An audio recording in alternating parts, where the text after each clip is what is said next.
Travelling. Stockholm. My first time visiting Stockholm was 16 years ago. It wasn't the only time during that year either, as I went a fair few times. In fact, I really wouldn't mind going back again. It's been ages since I talked about Sweden, and remembering the journey is making me feel like going back.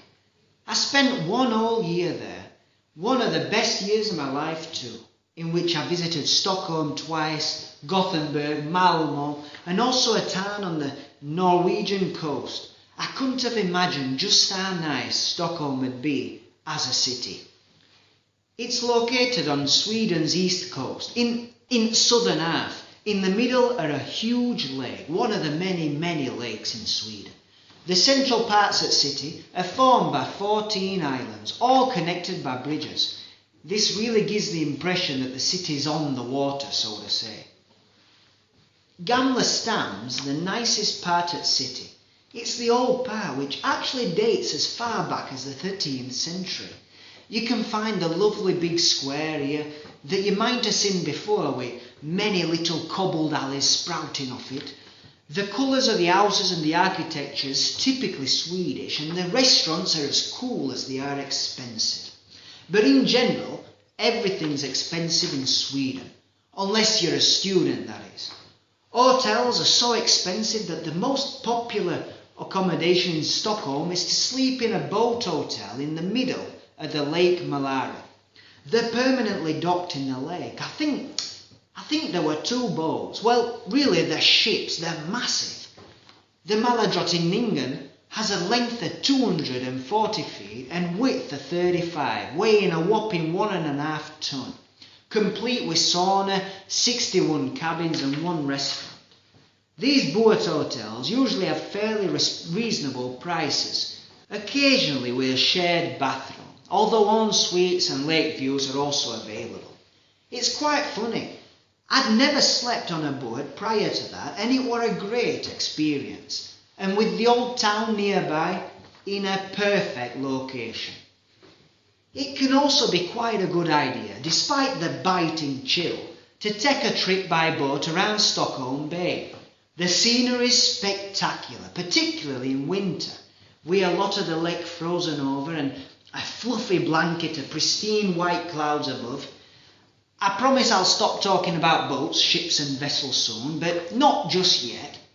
The most visited and most famous museum in Scandinavia is naturally a ship, the Vasa Museum.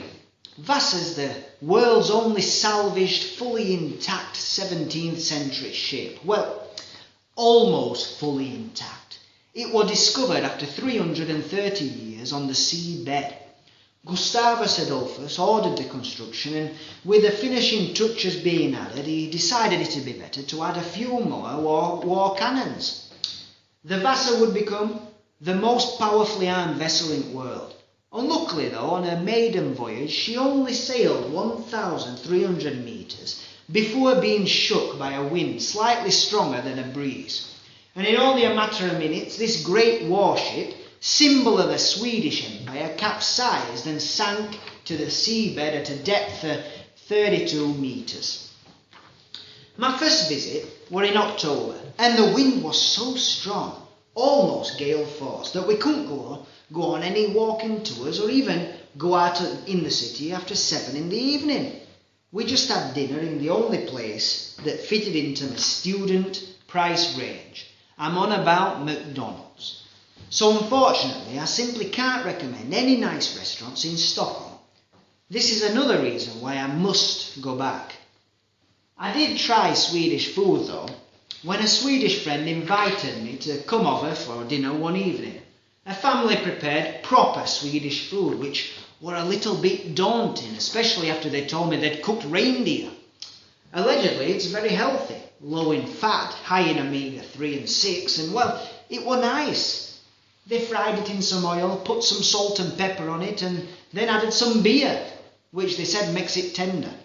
It was served with some mashed potatoes, and it went down very well.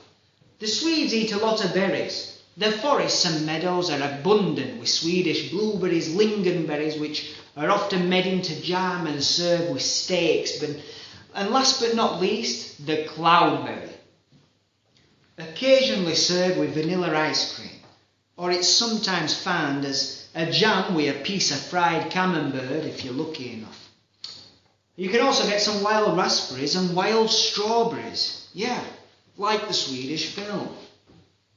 I lived in Gothenburg for most of my time in Sweden, and if you head north, you can experience something not too common in Sweden: fjords. The landscapes you can find in Sweden are breathtaking. A midnight sun, evergreen forests that stretch for miles, isolated coastlines, and the fjords are another must-see. While Sweden's not as well known for its fjords as neighbouring Norway, it's incredible to go in either winter or summer.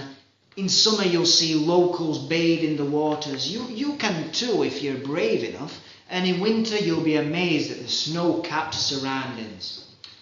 Here's where I tried the finest salmon I've ever tasted. The shrimps too were lovely. Gothenburg too is well worth spending a day or two. There's a young feel to it as many students spend time there. It's quite a fashionable and artistic city. The Avenyn Boulevard is lined with trees and perhaps more importantly bars and restaurants. It's the street in the middle of everything. Swedish people are quite polite, very handsome and pretty. Need I say more than Greta Garbo, Ingrid Bergman and Alexander Skarsgård? They are generally much more aware than us regarding the environment and taking care of it. Other nations could definitely do with taking some lessons from Sweden on that. Sweden's great if you're looking for something a little different.